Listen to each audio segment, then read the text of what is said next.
माननीय सदस्यहरू, अब माननीय सूचना तथा सञ्चार मन्त्री डाक्टर विक्रम तिमल सिन्हालाई राष्ट्रिय सभामा उत्पत्ति भएको चलचित्र विधेयक 2082 माथि विचार गरियोस् भन्ने प्रस्ताव प्रस्तुत गर्न अनुमति दिन्छु। सम्माननीय सभामुख महोदयको अनुमतिले राष्ट्रिय सभामा उत्पत्ति भएको चलचित्र विधेयक 2082 माथि विचार गरियोस् भन्ने प्रस्ताव प्रस्तुत गर्दछु। धन्यवाद।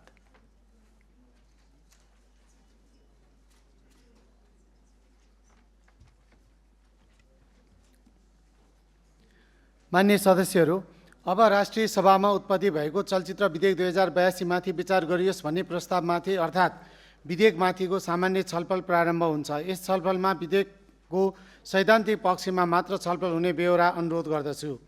माननीय सदस्यहरू, उक्त छलफलमा भाग लिन चाहनुहुने माननीय सदस्यहरूले आफ्नो नाम सभामुखको डायससँगै बसेका कर्मचारीहरूलाई 5 मिनटभित्र लिखित रूपमा उपलब्ध गराइदिनु हुन अनुरोध गर्दछु। छलफलमा भाग लिन चाहनुहुने प्रत्येक माननीय सदस्यलाई 3 मिनटको समय निर्धारण गरिएको छ। यो विधेयकले ओटिटी र फ्री स्ट्रिमिङ प्लेटफर्म बिचको भिन्नता नै बिर्सेको छ र त्यसलाई आधार बनाएर एकदमै एउटा गम्भीर कुराहरूमा नियमन गर्न खोजेको छ। यसले के भनेको छ भने यो डिजिटल प्लेटफर्ममा आउने जति पनि कन्टेन्टहरूलाई चाहिँ नियमन गरिनुपर्छ, यसको लाइसेन्सिङ पनि गर्नुपर्छ, रोयल्टी पनि लिनुपर्छ भनेको छ। यदि त्यो पास भयो भने चाहिँ यसले चाहिँ इन्डिपेन्डेन्ट क्रिएटरहरूलाई चाहिँ कुनै न कुनै रूपमा जहिले पनि लिगल्ली बाइन्ड गर्छ। कमर्सियल प्लेटफर्महरूमा हाल्ने कन्टेन्टलाई छुट्याएर ओटिटी के अरे यो युट्युबहरू टिकटकहरूमा हाल्ने कन्टेन्टलाई चाहिँ नियमन गरिदिनु हुँदैन। एकदमै हेर्दा सामान्य तर एकदमै क्रिटिकल कुरा हो एउटा यो। अनि धेरैजनाले यो के भन्छ हाम्रो यो सेन्सर बोर्डको कुरा गर्नुभयो। हाम्रो सेन्सर बोर्डमा यदि विदेशका जेम्स क्यामरुनहरू, स्टिभन स्पिलबर्ग नेपालमा फिल्म बनाउँथ्यो भने सेन्सरै हेरेर सुसाइड गर्थे होला होइन। यो ब्युरोक्रेटिक मान्छेहरूले फिल्म कलाहरू चाहिँ सेन्सर गर्ने होइन। सो प्लिज प्लिज प्लिज जानेका मान्छेहरूलाई सेन्सर गर्ने मेकानिजम बिल्डअप गरिदिनुहोस्। कलाको मापन ब्युरोक्रेटिक मान्छेहरूले चाहिँ गर्ने हो भने यसमा चाहिँ एकदमै ध्यान दिनु पर्ला। अनि अर्को कुरा भने चाहिँ विदेशबाट चाहिँ फिल्म सुटिङहरू गर्न ल्याउने, यो गर्ने त्यो गर्ने भन्छ, तर क्यास रिबेटको केही पनि कुराहरू छैन। 5 मिलियनको न्युजिल्यान्डमा $2 मिलियन चाहिँ रेभिन्यू आउँछ, हाम्रोमा केही पनि छैन भनेपछि यदि विदेशबाट आएर चाहिँ यदि $1 मिलियन खर्च गर्छ भने सरकारले चाहिँ क्यास रिबेट दिने व्यवस्था गरिदियो भने चाहिँ त्यसले चाहिँ बिग पिक्चरमा चाहिँ नेपाललाई चाहिँ मुभीको चाहिँ सुटिङ इन्डस्ट्री चाहिँ गजबले बनाउँछ। नत्र भने के हुन्छ भने यत्तिकै यो डाँडापाखा हेर्न मात्रै हिजो हाम्रो गणेशजीले भने जस्तो कोही आउँदैन, डाँडापाखा संसारभरि पनि छ। सो वाट वी गिभ भन्ने कुरा एकदमै महत्त्वपूर्ण पनि होला।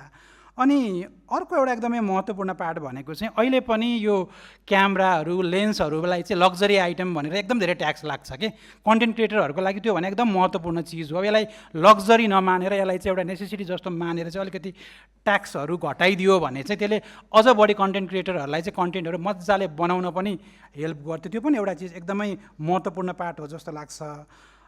अनि यो फरेन मुभीहरू जति पनि रिलिज हुन्छ नेपालमा, त्यसबाट आउने टिकटको जति पनि 2-3% जति अमाउन्ट चाहिँ अटोमेटिकल्ली फिल्म बोर्डलाई चाहिँ दिएर त्यसबाट जति पनि रेभिन्यू जेनेरेट हुन्छ त्यो रेभिन्यू जेनेरेट हुने चाहिँ नेपाली मौलिक चलचित्रहरूमा लगानी गर्ने एउटा मेकानिजम बिल्डअप गरिदियो भने त्यसले चाहिँ सही अर्थमा नेपाली फिल्म इन्डस्ट्रीलाई चाहिँ राइट ट्र्याकमा लैजान्छ पनि होला। अरू कुराहरू त यो संशोधनमा पनि राखौँला, तर लेट आर्टलाई आर्ट जस्तो नै बनाउनु। नत्र चाहिँ कस्तो भयो भने सेन्सरहरूले गर्दा चाहिँ लाली बजारको पनि लाली एकातिर, मार्केटको बजार उता जस्तो हुन्छ। सो त्यसलाई चाहिँ अलिकति नियमन गरौँ।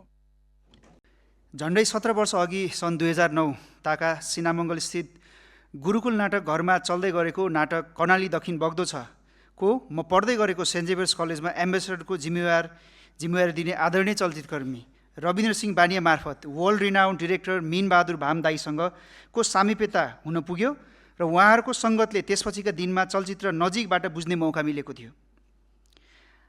आदरणीय चलचित्रकर्मी र कलाकारहरू मीन भाम, निश्चल बस्ने, सौगात मल्ल, केकी अधिकारी, रिचा शर्मा, अनुप बराल, सुनिल पोखरेल, रविन्द्र सिंह बानिया, राजेश खत्री, सुजित बिदारी लगायतको दशकौँदेखिको सङ्गतको आधारमा यो विधेयकबारे केही कुरा राख्ने दुष्प्रयास गर्न गइरहेको छु। यो चलचित्र विधेयकभन्दा नचलचित्र विधेयक जस्तो लागेको छ। यो विधेयकको बुँदा बुँदामा छलफल गर्नुभन्दा पहिला विधेयकको उद्देश्यमाथि छलफल गरिनु चाहिँ आवश्यक छ, किनभने यो विधेयक हरेक दृष्टिले समग्र चलचित्र क्षेत्रको विकास विस्तारभन्दा पनि नियन्त्रण र नियमनतर्फ लक्षित छ। यो नियमन र नियन्त्रणमुखी कुरा यो विधेयकको एकदमै मुख्य समस्या हो, त्यसलाई निराकरण गर्नुपर्छ। सकिन्छ भने चलचित्र विकास बोर्डलाई चलचित्र आयोग बनाइयोस्, होइन भने चलचित्र विकास बोर्डलाई स्वायत्तता प्रदान गरियोस् र राष्ट्रिय र अन्तर्राष्ट्रिय चलचित्र सम्बन्धी सम्पूर्ण कार्यहरू एकद्वार प्रणाली मार्फत चलचित्र विकास बोर्ड मार्फत हुनुपर्छ। दृश्य साक्षरताको कुरा महत्त्वपूर्ण छ। आजको समय भनेको अक्षर साक्षरताको हो, बरु दृश्य साक्षरताको हो। समय अक्षर साक्षरताको होइन, बरु दृश्य साक्षरताको हो। अनि यो दृश्य साक्षरतालाई सम्बोधन गर्ने सबैभन्दा उपयुक्त सरकारी निकाय भनेको चलचित्र विकास बोर्ड नै हो। यो बृहत दृष्टिकोण राखेर अघि बढ्नुपर्ने समयमा यो विधेयकले चलचित्र विकास बोर्डलाई सञ्चार र गृह मन्त्रालयको एउटा खोपीमा सीमित गर्न खोजेको देखिन्छ। यो क्रम परम्परा फेरिनुपर्छ। कर्मचारीबाट लेखिएको होइन, अनुभवी चलचित्रकर्मी कलाकारहरू जस्तै निश्चल बस्नेत, अनुप बराल, सुनिल पोखरेल, मिन वाम, रविन्द्र सिंह बानिया, दीपक रौनियार, अविनाश विक्रम शाह, तुलसी घिमिरे, सुजित बिदारी, अनिल न्यौपाने, राजन कतायत, राजेश खत्री, प्रदीप भट्टराई लगायतको मार्फत तपाईँको छलफल भएर बृहत छलफल पश्चात मात्र सदनमा आउनु पर्थ्यो। चलचित्र नबुझेका हामीले यति लामा बहस गर्ने, नियम कानुन बनाउने र त्यो नियम कानुन मिनबहादुर भाम, निश्चल बस्नेत, अविनाश विक्रम शाहहरूले पालना गर्नुपर्ने, यो भएन, यो मिलेन। सम्बन्धित माननीय मन्त्रीज्यूको गम्भीर ध्यान आकर्षण होस् र उहाँको पहलमा यो बृहत छलफल भएको हेर्न मिलोस्। अन्तमा चलचित्र केवल सूचना प्रवाह गर्ने माध्यम होइन, यो त भाषा, संस्कृति, सृजनात्मक अभिव्यक्तिको माध्यम हो। चलचित्रले देश उठाउने हो, देश जोड्ने र विश्व जगतमा देश चिनाउने माध्यम भएकोलाई चलचित्रलाई उद्योगको रूपमा सञ्चार मन्त्रालयबाट संस्कृति पर्यटन मन्त्रालयमा ल्याउनुपर्छ। धन्यवाद। यो विधेयक आउँदै गर्दाखेरि यसले राष्ट्रिय चलचित्र नीति 2071 र डिजिटल युगको नयाँ वास्तविकतालाई पनि आत्मसात गर्दै ल्याउन खोजेको छ। नेपालको चलचित्र विकास बोर्डलाई स्वायत्त र अधिकार सम्पन्न नियामक निकायको रूपमा, रेगुलेटरी बडीको रूपमा पुनर्संरचना गर्ने पनि यसले सोचेको छ। अब आउँदो कानुनहरूले हामीले पछिल्लो समयमा भोगेका समस्याहरूलाई सम्बोधन मात्र नगरी ट्रेन्ड अनुसार के समस्या र के चुनौती आउन सक्छन् भनेर पनि सम्बोधन गर्नुपर्छ जस्तो लाग्छ। पूर्ववक्ता सांसदज्यूहरूले पनि धेरै चिजहरू औँल्याइसक्नु भएको छ। अरेन्ज इकोनोमीलाई जुन अहिले एड्रेस हुँदैछ, क्रिएटिभ इकोनोमीलाई एड्रेस हुँदैछ, यो निकै सकारात्मक कुरा हो। यो हुन त हाम्रो पोलिसी नीति डिस्कसन होइन, विधेयककै डिस्कसन हो। त्यसैले 6वटा बुदामा चाहिँ आफ्ना केही कुराहरू राख्न अनुमति चाहे। पहिलो कुरा त यसको परिभाषामा नै पूर्ववक्ता सांसदज्यूले पनि भनिहाल्नुभयो, चलचित्रको परिभाषा के भनेर निकै स्पष्टीकरण हुन जरुरी छ। मिनिमम ड्युरेसन राख्ने हो कि, प्रोडक्सन बजेटको मिनिमम सीमा तोक्ने हो कि, प्रोफेसनल प्रोडक्सन र अरू कन्टेन्ट, सर्ट फिल्म, फिचरको छुट्टा छुट्टै वर्गीकरण हुनुपर्छ। नत्र अनलाइन कन्टेन्टलाई पनि एकैचोटि मासेर चलचित्र भन्यो भने त्यो गाह्रो पर्न जाला। बोर्डको अध्यक्ष नियुक्तिमा पनि धेरै पूर्ववक्ता सांसदज्यूहरूले पनि भनिसक्नु भएको छ। यसको अध्यक्ष नियुक्ति प्रक्रिया चाहिँ पारदर्शी र योग्यतामा आधारित नै बनाउनुपर्छ। सिफारिस समिति पनि गठन गर्न सकिएला र मिनिमम 15 वर्षको हुन्छ कि अनुभव भएका विशेषज्ञहरूलाई मात्र नियुक्ति गर्ने मापदण्ड चाहिँ बन्नै पर्छ। डिजिटल प्लेटफर्मको कुरा पनि धेरै आए।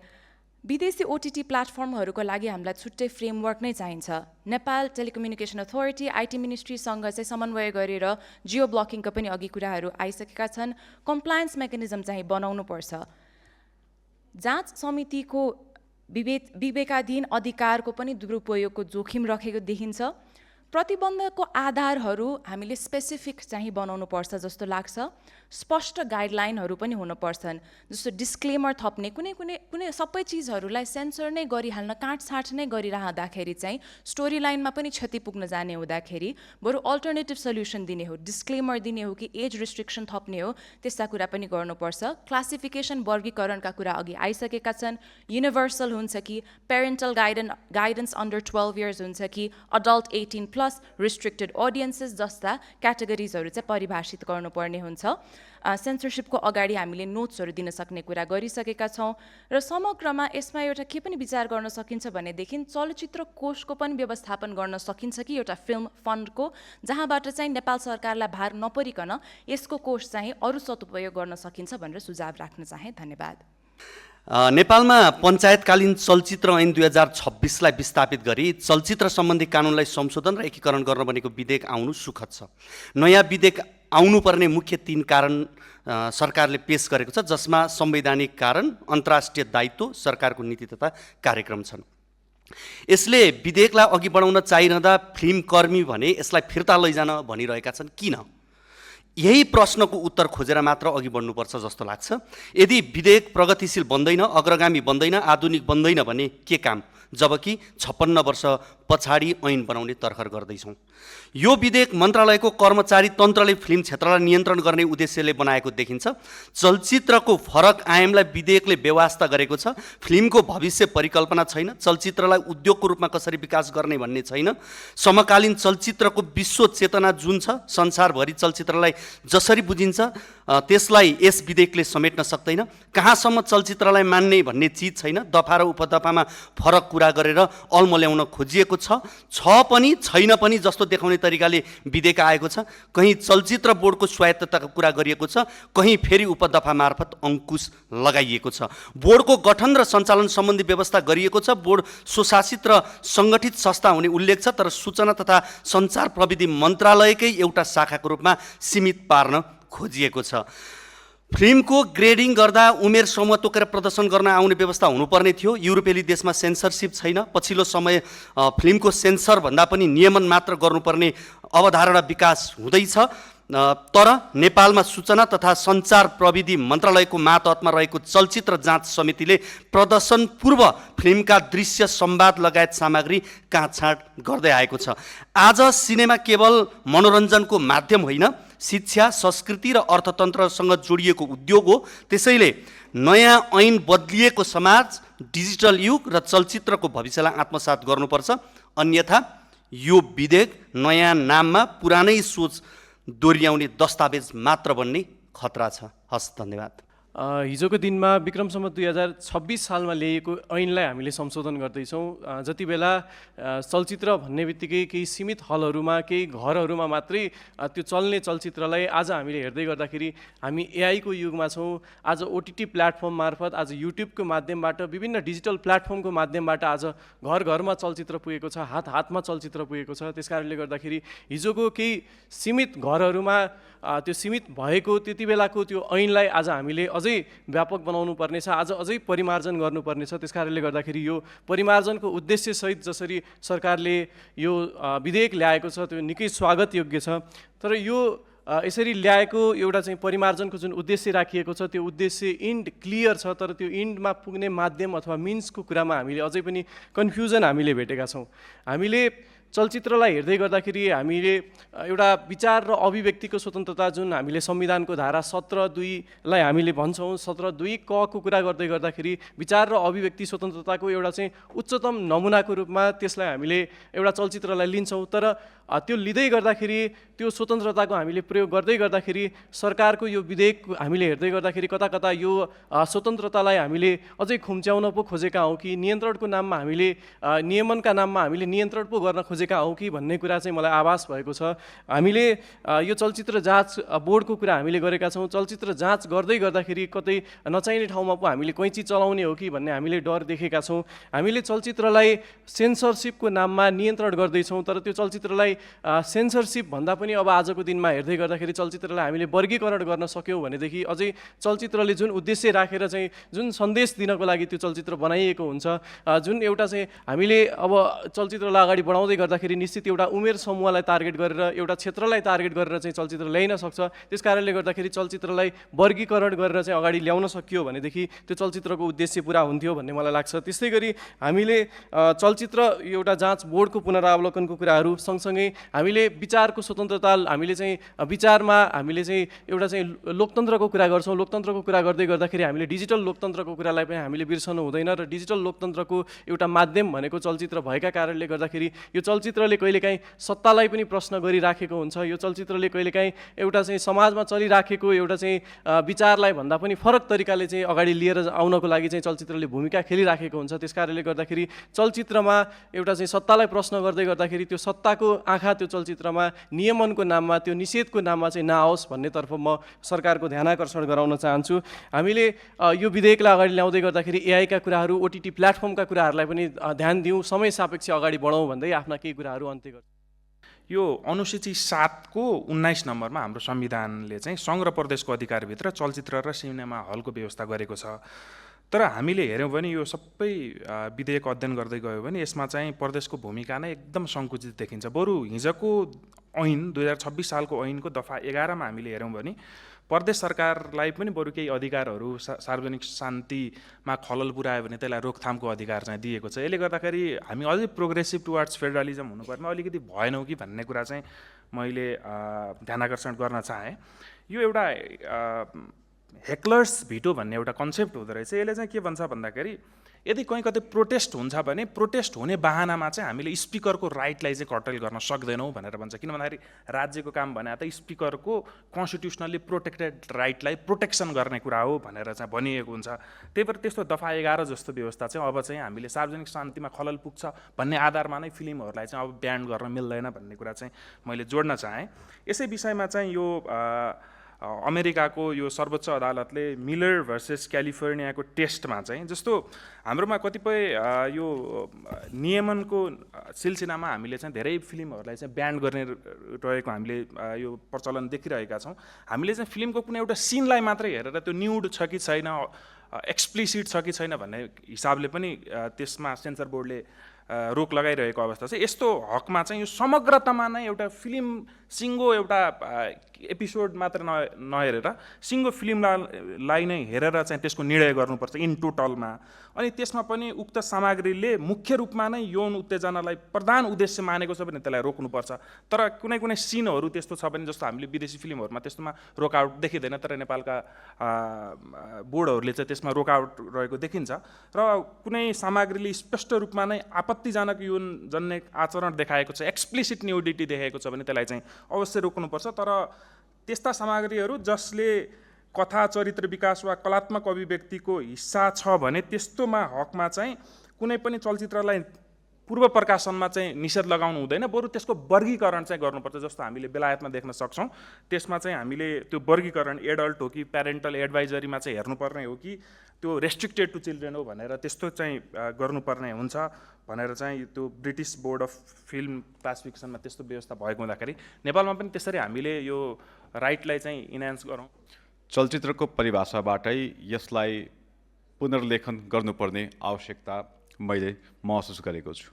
चलचित्रको परिभाषाभित्र व्यापारिक चलचित्र, स्वतन्त्र चलचित्र, लघु चलचित्र, वृत्तचित्र, आदिवासी चलचित्र, एनिमेसन चलचित्र, टेली चलचित्र, बाल चलचित्र, वेब सिरिज, गेम तथा VR भर्चुअल रियालिटीको आदिलाई बुझाउँछ भनी लेख्नुपर्छ जस्तो लाग्छ मलाई।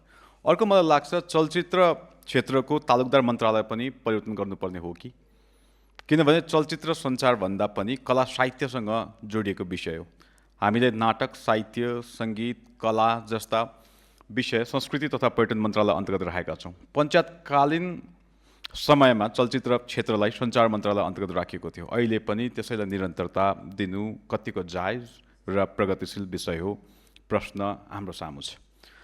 चलचित्र बोर्ड गठन प्रावधानमा पनि केही संशोधन गर्नुपर्ने देखिन्छ। जस्तो बोर्डमा नेपाल सरकारले नियुक्त गरेको चलचित्र विज्ञ अध्यक्ष रहने, चलचित्र क्षेत्रबाट विद्यमान विधागत प्रतिनिधित्वलाई प्राथमिकतामा राखेर सदस्य मन्त्रालय प्रतिनिधि र सदस्य सचिव छान्न खुल्ला प्रतिस्पर्धामा जानु पर्छ कि भन्ने मलाई लागेको छ। चलचित्र विकास बोर्डको काम, कर्तव्य र अधिकार समय सापेक्ष र चलचित्र कर्मीको हितको लागि काम गर्ने संस्था बनाउने थप गहन छलफल र प्रावधान आवश्यक छ जस्तो मलाई लाग्छ। अन्त्यमा चाहिँ चलचित्र विकास बोर्डको आर्थिक स्वतन्त्रता, फिल्म एन्ड टेलिभिजन इन्स्टिट्युटको स्थापना जस्ता विषयमा पनि थप गृह कार्य गर्नुपर्ने देखिन्छ। सम्बन्धित स्टेक होल्डरसँग थप परामर्श गर्न पनि उत्तिकै जरुरी छ जस्तो लाग्छ। सैद्धान्तिक छलफलमा केही विषय राखिएको छु। राष्ट्रिय सभाले पनि मेहनत गरेर प्रतिवेदन बनाएकै छ। यहाँ पनि सम्बन्धित समितिमा गएर थप दफामा छलफल हुने नै छ। प्रधानमन्त्री तथा उहाँको टिमभित्र अझ सत्तापक्ष माननीयज्यूहरू पनि अझ धेरै चलचित्रकर्मी पनि हुनुहुन्छ, सञ्चारकर्मी पनि हुनुहुन्छ, बुझेका व्यक्तित्वहरूको बहुल्यता छ। पक्कै उहाँहरूले पनि विधेयकलाई समय सापेक्ष बनाउन भूमिका खेल्नुहुनेछ। हामी पनि संशोधन र समितिमा छलफलमा गरेर यसबारे परिपक्व विधेयक बनाउन लागि पर्नेछौँ। धन्यवाद। जय नेपाल। नेपाल सरकारको सञ्चार तथा सूचना प्रविधि मन्त्रालय अन्तर्गतको चलचित्र विकास बोर्डले एउटा आधिकारिक स्टल राखेको थियो।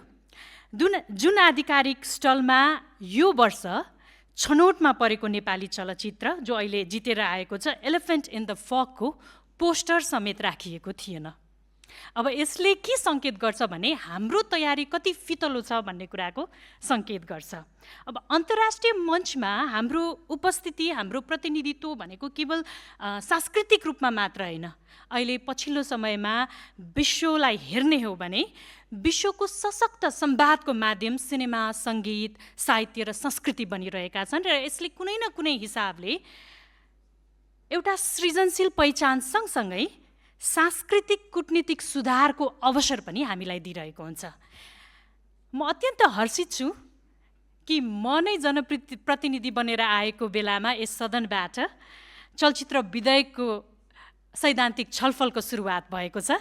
तर यसले मलाई एउटा गम्भीर चिन्ता पनि के दिएको छ भने हामी जनप्रतिनिधि बनेर आउँदै गर्दाखेरि यस सदनबाट हालसम्म धेरै विधेयकहरू पारित गरिसकेका छौँ।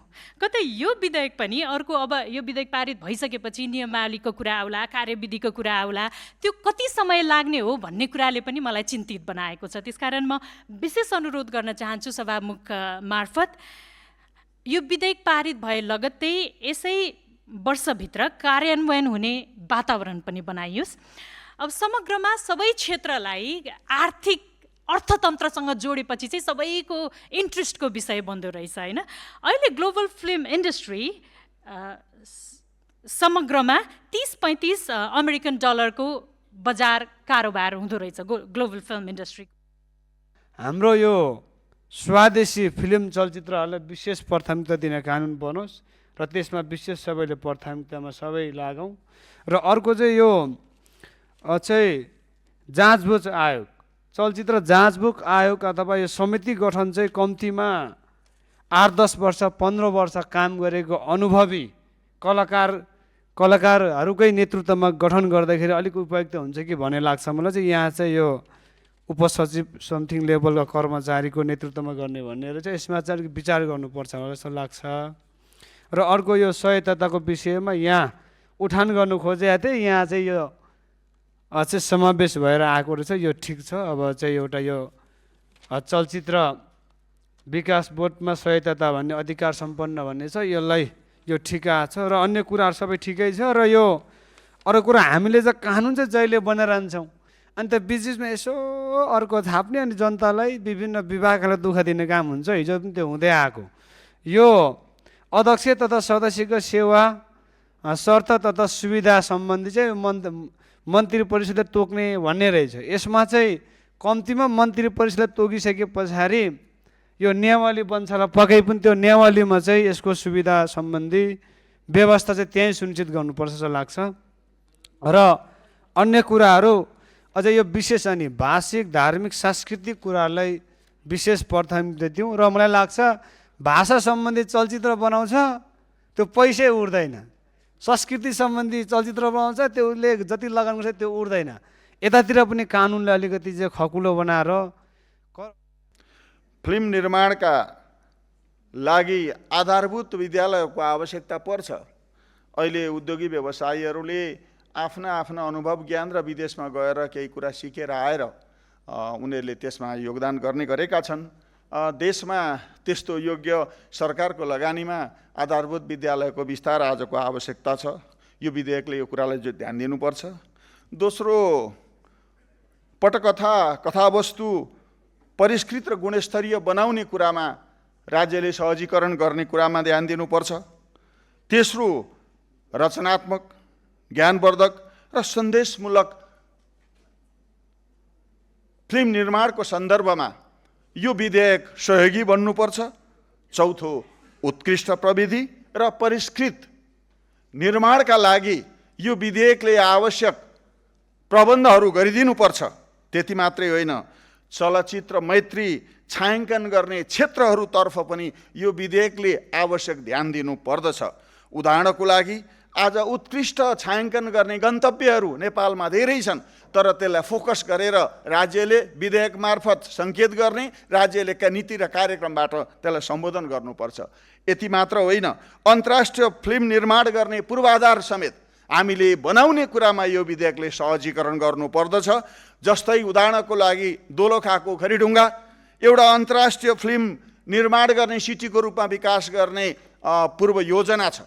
त्यो चिजलाई यो विधेयकले सहजीकरण गर्ने र सरकारले त्यसलाई ब्याकअप गर्ने काम गर्नुपर्दछ। त्यति मात्रै होइन, सहुलियतपूर्ण ऋण र कर छुटका व्यवस्थालाई यो विधेयकले आवश्यक सरकारलाई निर्देश गर्नुपर्दछ। यसको सँगसँगै विदेशीहरूका ठुला ठुला कम्पनीहरू आएर नेपालका फिल्म निर्माणसँग सहकार्य गर्ने र हातेमालो गर्ने र उनीहरू स्वयं नेपालमा आएर फिल्म उद्योगमा हात हाल्ने दिशातर्फ समेत राष्ट्रिय उद्योगलाई प्रमोसन गर्दै यो विधेयकले सहजीकरण गर्नुपर्छ। अनि मात्रै यो क्षेत्रमा एउटा व्यावसायिकता आउँछ, कलाकर्मीको संरक्षण हुन्छ र नेपालमा चलचित्र क्षेत्रलाई आज पनि मूलतः चलचित्र निर्माण, प्रदर्शन तथा वितरण ऐन 2026 र सोसँग सम्बन्धित नियमावलीले नियमन गरिरहेको अवस्था छ। नेपाली चलचित्र क्षेत्रले 6 दशकभन्दा लामो यात्रा पुरा गरिसक्दा पनि यसको अपेक्षित विकास विस्तार र अन्तर्राष्ट्रिय प्रतिस्पर्धात्मक क्षमता निर्माण हुन सकेको छैन। यसको प्रमुख कारण राज्यको उदासीनता, नीतिगत अस्पष्टता, आवश्यक संरक्षण तथा प्रोत्साहनको अभाव हो। यस्तो अवस्थामा नयाँ चलचित्र विधेयक आउनु सकारात्मक पक्ष अवश्य हो। समय अनुकूल कानुनी सुधार आवश्यक थियो र यसको आवश्यकता चलचित्र क्षेत्रले लामो समयदेखि महसुस गर्दै आएको थियो। तर प्रस्तुत विधेयकको केही प्रावधान हेर्दा चलचित्र क्षेत्रलाई प्रोत्साहन गर्ने भन्दा नियन्त्रण गर्ने मानसिकता बढी देखिन्छ। राप्रपाको स्पष्ट धारणा के हो भने नेपाली चलचित्र क्षेत्रलाई राज्यको अनावश्यक नियन्त्रण होइन, सहकार्य, संरक्षण र प्रोत्साहन आवश्यक छ। सृजनात्मक क्षेत्रलाई नियन्त्रणमुखी दृष्टिकोणबाट होइन, स्वतन्त्र र जिम्मेवार वातावरण मार्फत अघि बढाउनु पर्दछ। सभामुख महोदय, यो पनि उल्लेख गर्न चाहन्छु कि चलचित्र विकास बोर्डको पहलमा चलचित्र क्षेत्रसँग सम्बन्धित सम्पूर्ण सङ्घ संस्था, निर्माता, निर्देशक, कलाकार तथा प्राविधिकहरूको सहभागितामा सामूहिक रूपमा विधेयकको मस्यौदा तयार गरिएको थियो। तर राष्ट्रिय सभाबाट पारित भई प्रतिनिधि सभामा आउँदासम्म केही बुँदाहरू फेरि पनि नियन्त्रणमुखी ढङ्गले समावेश गरिएको देखिन्छ। यदि यस्ता प्रावधानहरू संशोधन गरिएनन् भने नेपाली चलचित्र उद्योगको विकासमा गम्भीर असर पर्नेछ। चलचित्र क्षेत्रको विकास आदेश र नियन्त्रणले होइन, विश्वास, सहकार्य र प्रोत्साहनले सम्भव हुन्छ। सभामुख महोदय, हामीले चलचित्र कर्मीहरूको भावना र मर्मलाई बुझ्नु पर्दछ। उनीहरू राष्ट्रको सांस्कृतिक पहिचानलाई जोगाइराख्ने स्रष्टा हुन्। त्यसैले यो विधेयक पारित गर्नु अघि चलचित्र क्षेत्रका सम्पूर्ण सरकारवालाहरूसँग बृहत छलफल गरिनु पर्दछ। सरकारवालाहरूको सुझाव, अनुभव र भावनालाई समेटेर विधेयकलाई परिमार्जन गरिनु पर्दछ। राप्रपा नेपाली चलचित्र क्षेत्रलाई आत्मनिर्भर, प्रतिस्पर्धी र अन्तर्राष्ट्रिय स्तरमा स्थापित गर्ने पक्षमा छ। राज्यले चलचित्रलाई करको स्रोत मात्र होइन, राष्ट्रिय गौरव र सांस्कृतिक नेपालको कला, संस्कृति, भाषा, इतिहास, राष्ट्र पहिचानसँग जोडिएको संवेदनशील विषय हो। नेपाल चलचित्र क्षेत्रले दशकौँदेखि समाजलाई चेतना, मनोरञ्जन, राष्ट्रिय एकताको सन्देश दिँदै आएको छ। त्यसैले देशमा मात्रै नभएर अन्तर्राष्ट्रिय स्तरमा पनि नेपालको विभिन्न संस्कृति परम्परालाई विश्व सामुन्नु उजागर गर्दै रहेको छ। समाजलाई मनोरञ्जनको माध्यमबाट जनमा चेतना र राष्ट्रिय एकताको सन्देश दिँदै आएको छ। त्यसैले यो विधेयकलाई केवल प्रशासनिक दृष्टिकोणले होइन, राष्ट्र निर्माणको दूरदृष्टिले हेर्न आवश्यक छ। के हिमाल, के पहाड, के तराई, मेचीदेखि महाकालीसम्म चलचित्रले आफ्नो शैलीले नेपालीलाई जोडेको हुन्छ, नेपाललाई उठाएको हुन्छ। यो एउटा मेरुदण्ड पनि हो। चलचित्रका कलाकारहरूलाई राखेर छलफल गरेर यसको विधेयकलाई उच्च बनाउनुपर्छ।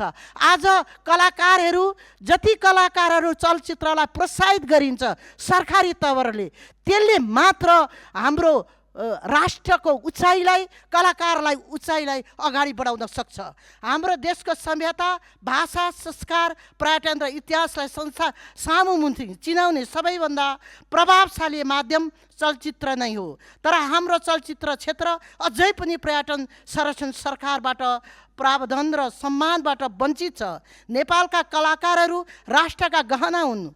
उनीहरूले आफ्नो कला सृजनाको माध्यमबाट देशलाई अन्तर्राष्ट्रिय स्तरमा चिनाएका छन्। आज नेपालका कलाकारहरूले विश्वका युरोपदेखिका कलाकारहरूलाई पनि नेपालमा रमाएर आफ्नो प्रकृतिसँग देशको प्रभावमा पारेर यो देश नेपाल राम्रो हो भनेर बसाएका छन्। यसलाई पनि हामीले मूल्याङ्कनमा राख्नुपर्छ। सभामुख महोदय, देशलाई चिनाउने, राष्ट्र निर्माण योगदान दिने कला संस्कृति संरक्षण गर्ने र चल्ने चित्रको माध्यमबाट जनमा चेतना जगाउने उद्देश्य लिएर बनाउने चलचित्रहरूलाई सरकारले आफ्नो अपमन्त लिएर कर छुट र अनुदान दिनुपर्छ।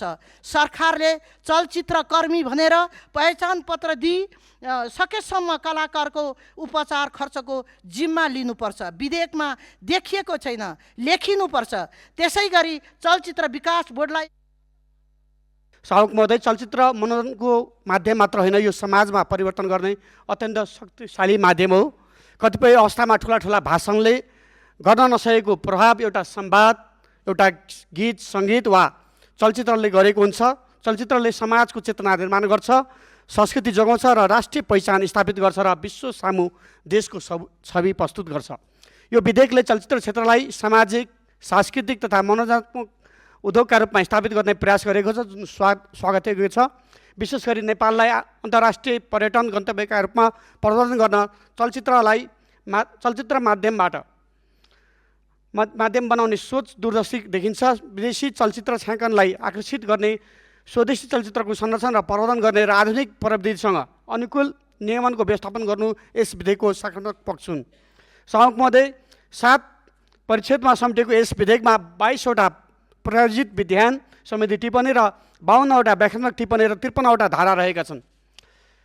विधेयकको अध्ययन गर्दा महत्त्वपूर्ण विषयहरू समेटेको देखिन्छ, तर केही दफाहरूमा अझ परिमार्जन गर्नुपर्ने आवश्यकता पनि देखिएको छ। त्यसैले यसलाई अझ परिपक्व, व्यवहारिक र विवादरहित बनाउन विस्तृत छलफलसहित विधान व्यवस्थापन समितिमा पठाउनु उपयुक्त हुने मेरो धारणा रहेको छ। चलचित्र विकास बोर्डलाई शासित र सङ्गठित संस्थाको रूपमा स्थापित गर्ने प्रस्ताव सकारात्मक भए पनि यसको संरचना, अधिकार र उत्तरदायित्वलाई अझ स्पष्ट बनाउनुपर्छ। त्यसै गरी चलचित्र जाँच समिति अर्थात् सेन्सर बोर्डको संरचना र अधिकारको विषयमा पनि गम्भीर छलफल आवश्यक रहेको छ। सभामुख महोदय, चलचित्र केवल संसारसँग मात्रै सम्बन्धित विषय होइन, यो संस्कृति, भाषा, पर्यटन र राष्ट्रिय पहिचानसँग प्रत्यक्ष जोडेको संवेदनशील क्षेत्र हो। त्यसैले यसलाई संवादात्मक दृष्टिकोणबाट हेर्न आवश्यक छ। त्यसै गरी चलचित्र जाँच समितिलाई दिएको अधिकार प्रयोग गर्दा अभिव्यक्ति स्वतन्त्रता कुण्ठित नहोस् भन्ने विषयमा पनि राज्य संवेदनशील हुनुपर्छ र नियमन आवश्यक छ र नियमनका नाममा सृजनशीलतालाई नियन्त्रण गर्ने होइन, प्रोत्साहन गर्ने वातावरण बनाउनुपर्छ। धन्यवाद।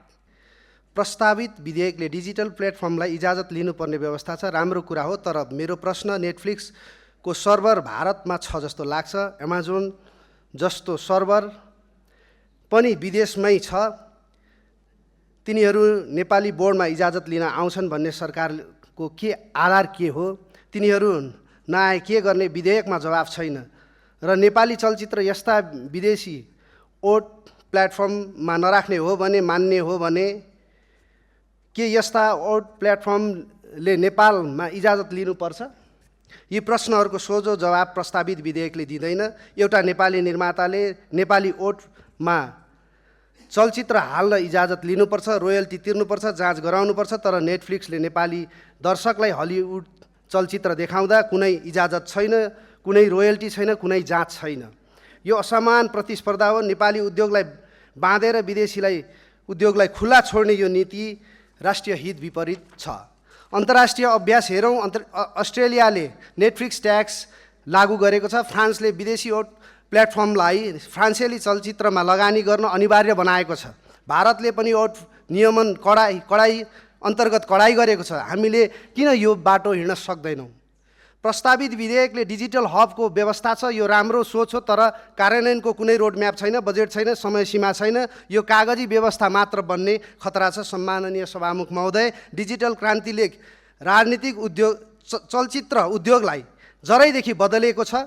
यो विधेयक त्यो परिवर्तनलाई बुझ्न असमर्थ छ। अन्तमा एउटा प्रश्न, नेपालमा हाल कति नेपाली दर्शकले ओट प्लेटफर्मलाई मासिक शुल्क तिरिरहेका छन्? त्यो रकम कति छ? त्यसमध्ये नेपाली राजस्वमा कति आउँछ?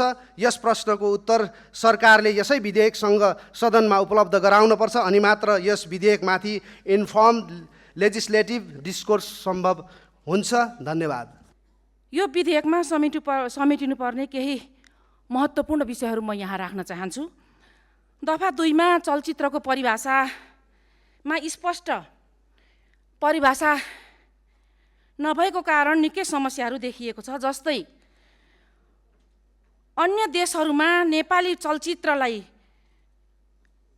अन्य देशमा बनेको नेपाली चलचित्रलाई कुन सिनेमा भन्ने, विदेशी सिनेमालाई यदि नेपाली भाषामा डब गरियो भने त्यसलाई कुन सिनेमा भनेर भन्ने। र उदाहरणका लागि भर्खरै भारतको सिक्किममा बनेको सिनेमा सेप अफ मोमो भन्ने छ, त्यसको निर्माता पनि नेपाली नै हुनुहुन्छ, भाषा नेपाली नै छ र त्यसको कथावस्तुहरू पनि नेपाली नै छ।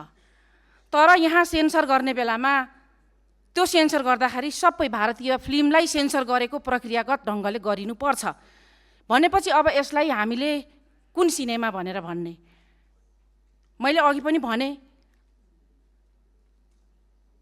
अब विदेशी सिनेमाहरू नेपाली भाषामा डब गरिएको छ भने त्यसलाई कुन सिनेमा भन्ने? त्यसैले परिभाषामा स्पष्ट ढङ्गले प्रचलित कानुन बमोजिम चलचित्र निर्माण गर्ने उद्देश्यले नेपालमा दर्ता भएको कम्पनी वा संस्थाले बोर्डबाट नेपालको राष्ट्रभाषा वा राष्ट्रिय भाषामा चलचित्र निर्माण गर्न दिने इजाजत पत्रलाई निर्माण गरिएको र नेपालमै जाँच पास गरिएको चलचित्रलाई सम्झाउनु पर्छ भन्ने कुरा राख्न म अनुरोध गर्दछु।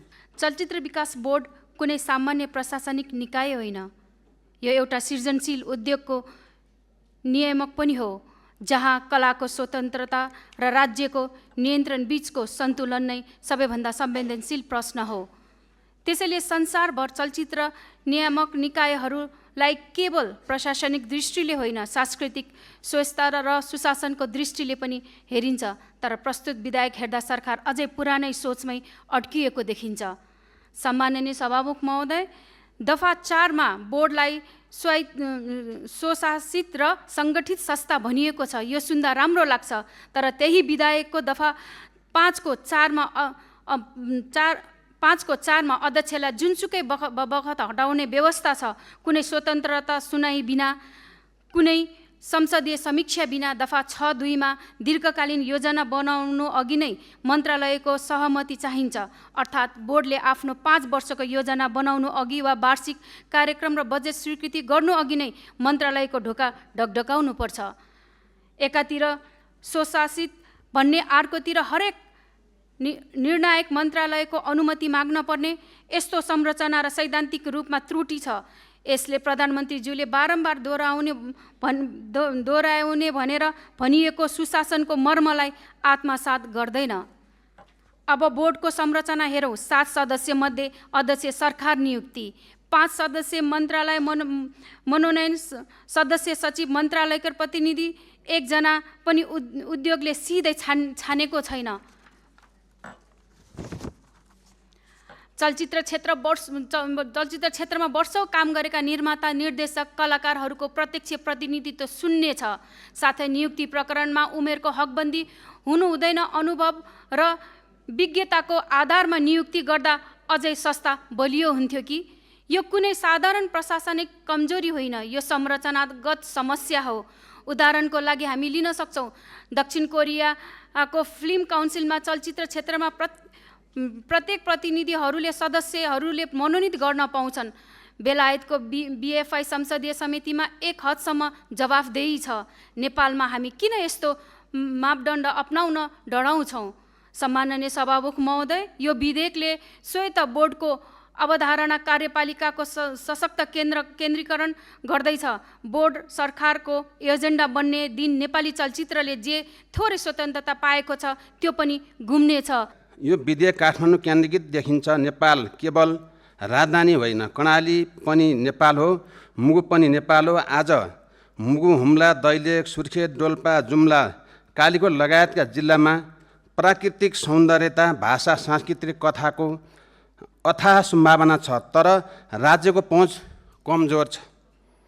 रारा, ताल, छायाना, चङ्खिली, हिमाल, खेसमालिका र तातोपानी जस्ता क्षेत्र विश्वस्तरीय चलचित्र छायाङ्कन स्थल बन्न सक्छन्, तर त्यहाँ सडक, सञ्चार, विद्युत र लगानीको अभाव छ।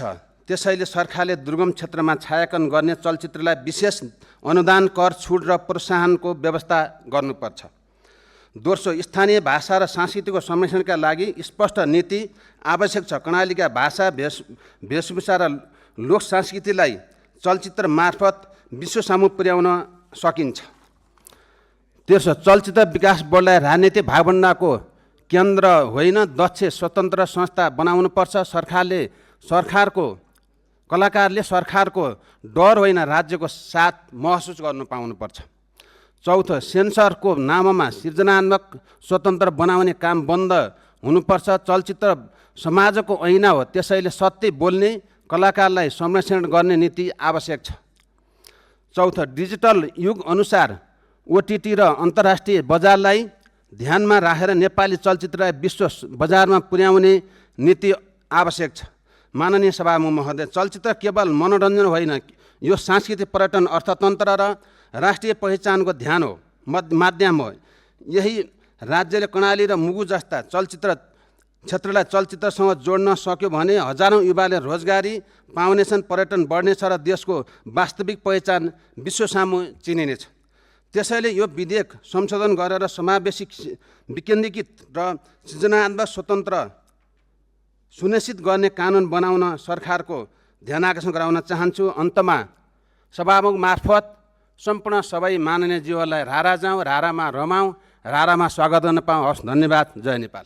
चलचित्र सम्बन्धी कानुनलाई संशोधन र एकीकरण गर्न बनेको विधेयक अन्तर्गत बुँडा नम्बर 10 दफा 25 को उपदफा 7 मा विदेशी चलचित्रको छायाङ्कन स्वीकृतिको लागि दिनुपर्ने निवेदनको ढाँचा, पालना गर्नुपर्ने शर्त, तिर्नुपर्ने दस्तुर आदि इत्यादि लगायतका व्यवस्थाको बारेमा उल्लेख गरेको भए पनि त्यस्ता विदेशी चलचित्रहरू नेपालमा छायाङ्कन गर्ने बेलामा नेपालको संस्कृति एवं प्राकृतिक सम्पदाहरूको प्रवर्धन, प्रमोसन गर्नुपर्ने, जस्तै लिटल बुद्ध जस्ता चलचित्रले गरे जस्तै प्रमोट गर्नुपर्ने, जसले गर्दा नेपालमा रोजगारी सिर्जना भई अर्थतन्त्र चलायमान गरी भन्ने कुरा पनि थप गर्न म यहाँ सुझाव राख्न चाहन्छु र सरकारको ध्यान आकर्षण गर्न चाहन्छु। त्यस्तै गरी बुँडा नम्बर 16 दफा 32 को उपदफा 4 मा स्वदेशी चलचित्र प्रदर्शन सम्बन्धी अन्य व्यवस्था तोक्न आवश्यक भएको कुरा उल्लेख भए पनि सरकारले स्थानीय मौलिक सांस्कृतिक झल्किने चलचित्रको बारेमा पनि सम्बोधन गर्नुपर्ने म सुझाव राख्न चाहन्छु। सरकारले स्वदेशी चलचित्रहरू तथा डकुमेन्ट्रीहरू जसले नेपालको मौलिक, भाषिक, सांस्कृतिक एवं खाद्यान्न लगायतका लाई झल्किने गरी बनाइएका चलचित्रहरू एवं ख्याल प्याखहरू, उदाहरणको लागि नेपाल भाषामा बनाइने माक प्याख, गाइचा प्याख, देवी प्याख, अस्तमाटिका नाच, देवी नाच, ढिमे मैचा, गालेवान, बारासी जस्ता भाषिक संस्कृतिको महत्त्व बोकेका चलचित्रहरू एवं छोटो डकुमेन्ट्रीहरू निर्माण गर्नमा सरकारले अनुदान सहयोग समेत दिने व्यवस्था गर्नुपर्छ। यसरी सरकारले अनुदान दिँदा मौलिक संस्कृतिको संरक्षण त हुने नै भयो, साथै संसारैभरि नेपालको प्रमोसन, नेपालको सांस्कृतिक र प्राकृतिक सम्पदाको प्रमोसन गरी हामी विश्वबाटै पर्यटकहरू पनि हामी आकर्षित गर्न सक्छौँ र फेरि पनि स्थानीय तहमै रोजगारी सिर्जना भई अर्थतन्त्र चलायमान हुनेछ भन्दै बिदा हुन्छु। धन्यवाद। जय नेपाल। चलचित्र मौलिक हुन पर्यो, त्यसले देश झल्काउने किसिमको बन्नुपर्छ र यसले हाम्रो देशको सांस्कृतिक विविधता जोगाउने समेत मद्दत गर्छ र नेपालको विभिन्न भाषा, संस्कृति झल्काउने गरी बनेका चलचित्रलाई अनुदान, कर, छुट वा विशेष प्रदर्शनको अवसरमा प्रदान गर्नुपर्ने देखिन्छ। नेपाल चलचित्रलाई हलमा मात्र नभई युट्युब, वेब सिरिजमा समेत र सार्वजनिक गर्ने व्यवस्था गरी डिजिटल माध्यमहरूलाई समेत बढावा दिनुपर्ने देखिन्छ र स्क्रिप्ट राइटिङ र सिनेमाटोग्राफी र अन्तर्राष्ट्रिय अन्तर्राष्ट्रिय स्तरमा प्रतिस्पर्धा गर्न योग्य बनाउँदै विदेशी चलचित्रमा प्रयोग हुने भिएफएक्स एनिमेसन लगायतका नेपाली चलचित्रलाई समेत प्रयोग गरी प्रतिस्पर्धात्मक क्षमता बढाउन जरुरी देखिन्छ। चलचित्रको विकास बोर्डलाई राजनीतिक हस्तक्षेपबाट मुक्त गरी स्वायत्तता, व्यावसायिक र स्वतन्त्र बनाउनुपर्छ। बोर्डले चलचित्र उद्योगको दीर्घकालीन योजना बनाएर लागू गरोस्। चलचित्रलाई अत्याधिक सेन्सर गर्ने भन्दा त्यसको वर्गीकरण जोड दिनुपर्छ। हालको सेन्सर व्यवस्था कडा भएको गुनासो आउने गरेको छ। अहिले रिसेन्टली पनि त्यो लाली फिल्म त्यो पहिल्यै हुनुपर्थ्यो, त्यत्रो खर्च गरिसक्यो अनि लास्टमा अनि एउटा कुरा त्यो हामीले कुनै पनि समुदायलाई चाहिँ असर पर्ने गरेर बनाउनु हुँदैन, त्यो मानिन्छ। तर त्यही पिक्चर चाहिँ उहाँ इङ्ग्लिस फिल्ममा चाहिँ विश्वभरि गएको छ अनि हाम्रै नेपाली युवाहरूले बनाएकोलाई चाहिँ रोकिदिने, त्यो पनि यो राजनीतिकरण जस्तो लाग्छ मलाई। कलाकार र चलचित्र क्षेत्रमा काम गर्नेहरूको पारिश्रमिक बिमा लगायतका व्यवस्थालाई कानुनी रूपमा स्पष्ट बनाउनुपर्छ। प्रस्तुत विधेयकका व्यवस्थाले चलचित्र क्षेत्रलाई सृजनशील सांस्कृतिक मनोरञ्जन उद्योगका रूपमा विकास, विस्तार र संवर्धन गर्दै मद्दत गर्नुका साथ चलचित्र वितरण र प्रदर्शनलाई थप व्यवस्थित गर्ने, श्रमजीवी चलचित्र कर्मीहरूको हक हित संरक्षण गर्ने, मातृभाषा, बौद्धिक कलात्मक आदिवासी जनजाति चलचित्रको निर्माण तथा प्रदर्शनमा टेवा पुग्ने कल्याणकारी कार्यक्रममा सञ्चालन, नयाँ प्रविधिको उपयोग, डिजिटल प्लेटफर्म मार्फत प्रचार प्रसार गर्ने, डिजिटल हबको व्यवस्था गर्न आवश्यक देखिन्छ। साथै कर्मचारीहरूलाई चाहिँ सेवा सुविधा सही तरिकाले गर्नु पर्यो। त्यस्तै गरी नवीकरण, संशोधन, बिक्री, हस्तान्तरण, चलचित्र घर निर्माण सम्बन्धी मापदण्ड तथा प्रदर्शन सम्बन्धी व्यवस्था, चलचित्र कर्मीहरूको लागि परिचय पत्र सम्बन्धी व्यवस्था, नेपालमा विदेशी चलचित्र तथा वृत्तचित्रको छायाङ्कन स्वीकृति, चलचित्र प्रशिक्षण केन्द्र सम्बन्धी व्यवस्था, कोष, लेखा तथा लेखा परीक्षण सम्बन्धी व्यवस्था जस्ता राम्रा पक्षहरू यो विधेयकले समेटेको छ। केही विषयहरू थप परिमार्जन गरी विधेयकलाई समय सापेक्ष गर्न विधेयकको प्रभावकारिता बढ्ने शङ्का छैन। कलाकार जहाँ सूर्य पुग्दैन कलाकार त्यहाँ पुगेको हुन्छ र स्टोरीहरू चाहिँ एकदमै हामीले चलचित्रबाट चाहिँ हाम्रा कुण्ठामा भरिएका हाम्रा विभिन्न भूगोलका मानिसहरूको समुदायहरूको कथालाई चाहिँ हामीले यो चलचित्रबाट चाहिँ नयाँ पुस्तालाई हामीले चाहिँ प्रेरणा दिन कलाकारबाट चलचित्रबाट चाहिँ हामी गर्न सक्छौँ। सम्माननीय सभामुख महोदय, चलचित्र केवल मनोरञ्जनको साधन मात्र होइन, यो राष्ट्रको भाषा, कला, संस्कृति, परम्परा, इतिहास र सामाजिक चेतनालाई अभिव्यक्त गर्ने सशक्त माध्यम हो। चलचित्र क्षेत्र हजारौँ कलाकार, प्राविधिक, श्रमिक तथा व्यवसायीसँग जोडिएको सृजनात्मक उद्योग पनि हो। त्यसैले राज्यले चलचित्र क्षेत्रलाई केवल नियमन गर्ने विषयका रूपमा होइन, राष्ट्रिय अर्थतन्त्र, रोजगारी र सांस्कृतिक पहिचानसँग जोडिएको महत्त्वपूर्ण क्षेत्रको रूपमा हेर्नुपर्दछ। सभामुख महोदय, नेपालमा चलचित्र क्षेत्रलाई आज पनि मूलतः चलचित्र निर्माण, प्रदर्शन तथा वितरण ऐन 2026 र सोसँग सम्बन्धित नियमावलीले नियमन गरिरहेको अवस्था छ। नेपाली चलचित्र क्षेत्रले 6 दशकभन्दा लामो यात्रा पुरा गरिसक्दा पनि यसको अपेक्षित विकास, विस्तार र अन्तर्राष्ट्रिय प्रतिस्पर्धात्मक क्षमता निर्माण हुन सकेको छैन। यसको प्रमुख कारण राज्यको उदासीनता, नीतिगत अस्पष्टता, आवश्यक संरक्षण तथा प्रोत्साहनको अभाव हो। यस्तो अवस्थामा नयाँ चलचित्र विधेयक आउनु सकारात्मक पक्ष अवश्य हो। समय अनुकूल कानुनी सुधार आवश्यक थियो र यसको आवश्यकता चलचित्र क्षेत्रले लामो समयदेखि महसुस गर्दै आएको थियो। तर प्रस्तुत विधेयकको केही प्रावधान हेर्दा चलचित्र क्षेत्रलाई प्रोत्साहन गर्ने भन्दा नियन्त्रण गर्ने मानसिकता बढी देखिन्छ। राप्रपाको स्पष्ट धारणा के हो भने नेपाली चलचित्र क्षेत्रलाई राज्यको अनावश्यक नियन्त्रण होइन, सहकार्य, संरक्षण र प्रोत्साहन आवश्यक छ। सृजनात्मक क्षेत्रलाई नियन्त्रणमुखी दृष्टिकोणबाट होइन, स्वतन्त्र र जिम्मेवार वातावरण मार्फत अघि बढाउनु पर्दछ। सभामुख महोदय,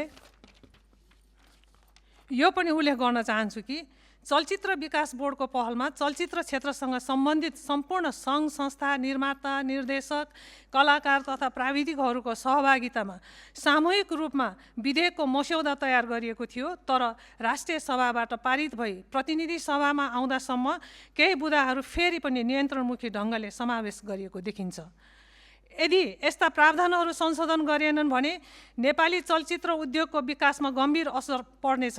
चलचित्र क्षेत्रको विकास आदेश र नियन्त्रणले होइन, विश्वास, सहकार्य र प्रोत्साहनले सम्भव हुन्छ। सभामुख महोदय, हामीले चलचित्रकर्मीहरूको भावना र मर्मलाई बुझ्नु पर्दछ। उनीहरू राष्ट्रको सांस्कृतिक पहिचानलाई जोगाइराख्ने स्रष्टा हुन्। त्यसैले यो विधेयक पारित गर्नु अघि चलचित्र क्षेत्रका सम्पूर्ण सरकारवालाहरूसँग बृहत छलफल गरिनु पर्दछ। सरकारवालाहरूको सुझाव, अनुभव र भावनालाई समेटेर विधेयकलाई परिमार्जन गरिनु पर्दछ। राप्रपा नेपाली चलचित्र क्षेत्रलाई आत्मनिर्भर, प्रतिस्पर्धी र अन्तर्राष्ट्रिय स्तरमा स्थापित गर्ने पक्षमा छ। राज्यले चलचित्रलाई करको स्रोत मात्र होइन, राष्ट्रिय गौरव र सांस्कृतिक म असाध्यै कम फिल्म हेर्छु। जीवनमा एकपटक पुरै फिल्म हेरेको छु, त्यो पनि 3 वर्ष अगाडि। एउटा दिमाग खराब बन्ने फिल्म थियो, साह्रै हेर्ने मन लाग्यो बजार हल्ला सुनेपछि। अराखाँचीमा हलै छैन, बल्ल साथीहरूले खोल्दै हुनुहुन्छ, चल्ला राम्रो चल्लो, शुभकामना पनि छ। 4 घन्टा लाएर बुटोल झरेँ, त्यस दिन सो रहेनछ, सबै हलमा हिन्दी फिल्म रहेछ। अनि 1 रात बसेर फिल्म हेरेर अराखाँची फर्केको थिएँ, 3 वर्ष अगाडि मात्रै। त्यसैले ग्रामीण क्षेत्रमा चलचित्र हल सञ्चालन गर्नको लागि निकै गाह्रो छ। चलचित्र उद्योगहरू चाहिँ ग्रामीण क्षेत्रमा निकै सङ्कटमा छन्। ग्रामीण क्षेत्रमा सञ्चालन भइरहेका या हुँदै गरेका फिल्म हलहरूलाई चाहिँ कर छुट गरेर हुन्छ, अथवा अनुदान दिएर हुन्छ, अथवा प्रोत्साहन गरेर हुन्छ। राज्यले अलिकति सहयोग गर्नुपर्छ भन्ने लाग्छ, किनभने चलचित्रहरू चाहिँ मनोरञ्जनात्मक मात्रै हुँदैनन्, ती ज्ञान दिने पनि हुन्छन्, सूचना दिने पनि हुन्छन्, सिकाउने पनि हुन्छन्। त्यसैले यसमा राज्यले ध्यान दिनुपर्छ भन्ने लाग्छ। यस सन्दर्भमा चाहिँ यो चलचित्र विकास बोर्ड गठनमा चाहिँ यो प्रस्तुत विधेयकमा चाहिँ राजनीतिक हस्तक्षेप अलि बढी हुने खालको सम्भावनाहरू देख्छु मैले। खास गरी विधेयकमा भन्न त राजनीतिक जिम्मेवारीमा नरहेको मान्छे भनिएको छ, तर कम्तीमा पनि 5 वर्षदेखि राजनीतिक दलमा आबद्ध नभएको मान्छेलाई त्यहाँ बोर्डमा ल्याउने स्थिति निर्माण गर्ने हो भने अलिकति राजनीतिभन्दा बाहिर उठ्थ्यो कि भन्ने लाग्छ। यसलाई स्वतन्त्र सिफारिस समिति बनाउने र खुल्ला प्रतिस्पर्धाबाट अध्यक्ष तथा सदस्यहरू चयन हुने व्यवस्था चाहिँ राख्नुपर्छ भन्ने लाग्छ। अर्को, चलचित्रकर्मी सङ्घहरूको प्रतिनिधित्व गर्नुपर्छ होला, अनि कम्तीमा पनि 1 जना चलचित्र बुझेको सञ्चारकर्मी भनौँ अथवा सञ्चार क्षेत्रसँग सम्बन्धित मान्छे पनि त्यस चलचित्र विकास बोर्डमा राख्ने व्यवस्था गर्नुपर्छ कि भन्ने चाहिँ लाग्छ।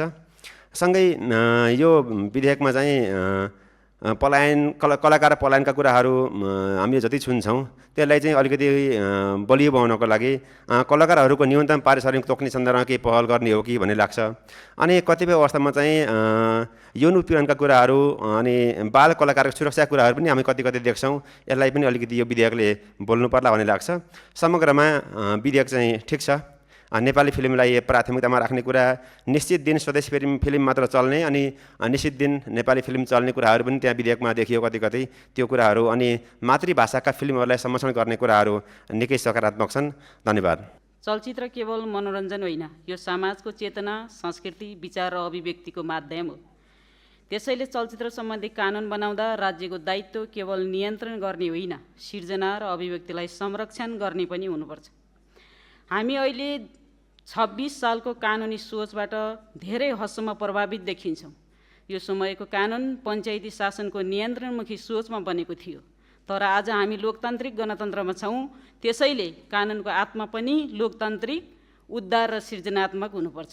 यो विधेयक चलचित्र क्षेत्रलाई व्यवस्थित गर्ने, डिजिटल माध्यम समेट्ने र उद्योगको रूपमा विकास गर्ने सकारात्मक प्रयास गरेको छ, तर चलचित्रकर्मीहरूले उठाइरहेको एउटा गम्भीर प्रश्न पनि छ। यो विधेयक कतै अत्याधिक नियन्त्रणमुखी त हुँदै छैन। विशेष गरी चलचित्र जाँच, अनुमति, रोक लगाउने अधिकार र प्रशासनिक हस्तक्षेपका विषयमा उठेको चिन्तालाई हामीले हल्का रूपमा लिनु हुँदैन।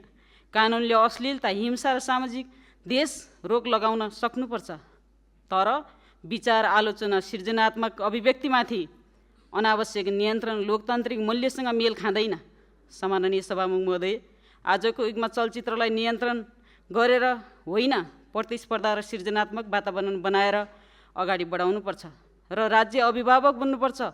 अत्याधिक नियन्त्रण होइन, तर यति भन्दै गर्दा केही चलचित्रहरू यस्ता प्रकाशित भएका छन् जो लाली बजार, मिजार जस्ता चलचित्रले कतै समुदायको आत्मसम्मानमा ठेस पुगेको कुरा पनि यथार्थ बाहिर झल्किराखेको छ। त्यसैले यस्ता कुरालाई पनि नियमन गर्नुपर्छ भन्ने कुरा राख्छु। धन्यवाद। लाल सलाम। विशेष गरी हामीले त्यो 57 वर्ष अगाडिको ऐनलाई हेर्दाखेरि चाहिँ पञ्चायतकालमा चाहिँ त्यो आफ्नो व्यवस्था चाहिँ बचाउनलाई चाहिँ त्यो नियन्त्रण गर्ने हिसाबले नियन्त्रणमुखी पक्षबाट या आफ्नो गुणगान गाउने पक्षको हिसाबले पक्ष पोषण गरिएको थियो र अहिलेको परिवेश आउँदाखेरि चाहिँ हाम्रो व्यवस्था पनि परिवर्तन भयो। हामी पञ्चायतदेखि हामी बहुदलदेखि हामी गणतन्त्रसम्म आइपुग्यौँ। यसरी हेर्दाखेरि विश्वमा हेऱ्यो भने त्यो बेलाको चलचित्रहरू निर्माण गर्ने पद्धति प्रविधिहरू हेऱ्यो भने पनि र अहिले एआईले चाहिँ निर्माण गर्ने हाम्रा टेक्नोलोजीको कुरादेखि लिएर हाम्रा कला संस्कृतिहरूको कुराहरू पनि धेरै परिवर्तन भइसकेको अवस्था छ र यसलाई चाहिँ हामीले पुरानै सोच जो हामीले पहिले बनाएको विधेयकलाई नै आधार बनाएर हेरेको जस्तो लाग्छ। त्यही भएर यसमा चाहिँ विशेष गरी यो बहसको विषय चाहिँ हामीले यो अभिव्यक्ति स्वतन्त्रता र सृजनशीलताको सम्मान गर्ने पक्षबाट हुनुपर्छ र त्यो संविधानको धारा 17(2) कले स्पष्ट रूपमा पनि राखेको छ। त्यसअनुसार हामीले चाहिँ त्यतातिर अगाडि बढ्न जरुरी देख्छु मैले। अर्को चाहिँ यो चलचित्र जाँचलाई चाहिँ हामीले यो सेन्सरसिप एप्रोचबाट होइन, अब चाहिँ यसलाई अघि पनि कुरा उठिसकेको छ, यसलाई वर्गीकरण गर्नुपर्छ। एज ग्रुप अनुसार चाहिँ कुन ग्रुपले यो हेर्न मिल्छ या हेर्न मिल्दैन भन्ने हिसाबले राखिनुपर्छ र त्यो गर्न सकियो भने यसलाई काटछाँट गरेर पुरानो त्यो मौलिकता उसको सृजनशीलता हराउन दिन हुँदैन, मुभीलाई चाहिँ त्यसरी छोड्नुपर्छ भन्ने लाग्छ। अर्को यो संहिताको मर्म र क्षेत्राधिकारको कुरा पनि महत्त्वपूर्ण कुरा छ, किनभने हामी संहितामा गइसकेको छौँ, यसको मर्म पनि मर्नु हुँदैन। क्षेत्राधिकार प्रदेश र स्थानीय तहसँग भएको कुरालाई करको कुरा चाहिँ त्यसरी नै जोड्नुपर्छ जस्तो मलाई लाग्छ। अर्को डिजिटल रूपान्तरणको कुरा चाहिँ सबैभन्दा महत्त्वपूर्ण कुरा छ।